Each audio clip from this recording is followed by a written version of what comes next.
হাইওয়েতে তখন ভয়াবহ যানজট, গাড়িগুলো এক চুলও নড়ছে না, চারদিকে মানুষের হাহাকার আর অস্থিরতা। ঠিক সেই মুহূর্তে পরিস্থিতি সামাল দিতে রাস্তায় নামলেন জেলার নির্ভীক আইপিএস অফিসার মনিকা। নিজের হাতে তিনি ট্রাফিক নিয়ন্ত্রণ করছিলেন। হঠাৎ কন্ট্রোল রুম থেকে নির্দেশ এলো, ম্যাডাম, মাত্র 5 মিনিটের মধ্যে একজন ভিআইপি মন্ত্রীর কনভয় এই রাস্তা দিয়ে যাবে, দ্রুত রাস্তা খালি করুন।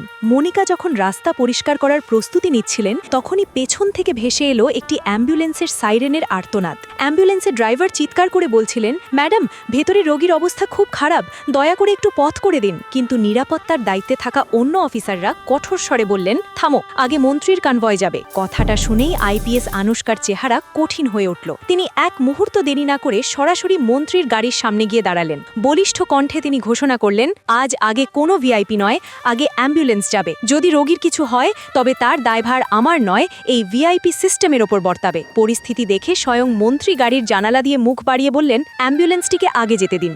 আনুষ্কার সাহসিকতায় পুলিশ দ্রুত রাস্তা তৈরি করে দিল এবং অ্যাম্বুলেন্সটি ঝড়ের বেগে বেরিয়ে গেল। অ্যাম্বুলেন্সটি চলে যাওয়ার পর মনিকা পেছনে ফিরে শান্ত স্বরে একটি ধ্রুব সত্য উচ্চারণ করলেন, ক্ষমতা ও রাজনীতি পরে আসতে পারে, কিন্তু জীবনের মূল্য সবার আগে। কিন্তু আমার কষ্ট একটাই, তোমরা লাইক, কমেন্ট, শেয়ার করো না। আমাকে ভালোবাসলে ভিডিওটি শেয়ার করো।